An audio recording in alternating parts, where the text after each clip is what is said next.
పూర్వకంగా చేశారా లేదా ఎవడన్నా బ్రోకర్ చేస్తే దానికి వీళ్ళు ఇరుక్కుపోయారా అన్నది డౌట్. ఎందుకంటే 4 కోట్ల దానికోసం నాకు ఇన్ని సంవత్సరాలు మంత్రిగా చేసి స్పీకర్ గా చేసి అన్ని సంవత్సరాలు రాజకీయాల్లో ఉన్నాయన అద్దెకుండడం ఏంటి, 4 కోట్ల కోసం కక్కుతుబడి చివరికి కొడుకును భార్య మీద కూడా కేసులు పెట్టించుకునే అంత స్థాయికి దిగజారుతాడనేదే డౌట్ ఇక్కడ. అంటే ఇది ఒకటే కాదు వీళ్ళ మీద, ఇప్పుడు ఒక 23 ఎకరాలు ఎవరిదో రాయించుకున్నారంట, ఒక భార్య భర్తల మీద గొడవ ఇల్లు రాయించుకుందంట వాళ్ళ భార్య, ఈయన భార్యనా, ఈయన భార్య. అట్లయితే ఇలా 1 by 1 అంటే తమనేని కుటుంబం మీద ఆరోపణలని మొత్తం ఇవన్నీ బయటకు తీస్తున్నారు ఇప్పుడు వరుసగా వాళ్ళ పేర్లు ఊర్లతో సహా.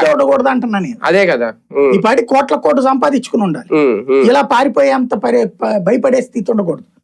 కాబట్టి రాసే వార్తల క్యారెక్టర్ అసాసినేషన్ అనేది వీళ్ళని మామూలుగా అయితే నమ్ముతానే, కానీ ఈ కాదంబరి కేసు తర్వాత నమ్మే పరిస్థితిలో లేదు.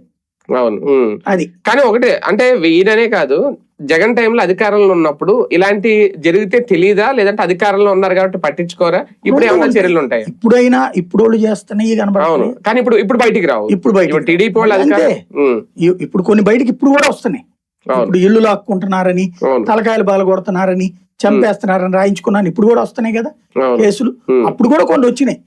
వచ్చిన టైంలో కవర్ చేసుకునే ప్రయత్నం చేస్తారు.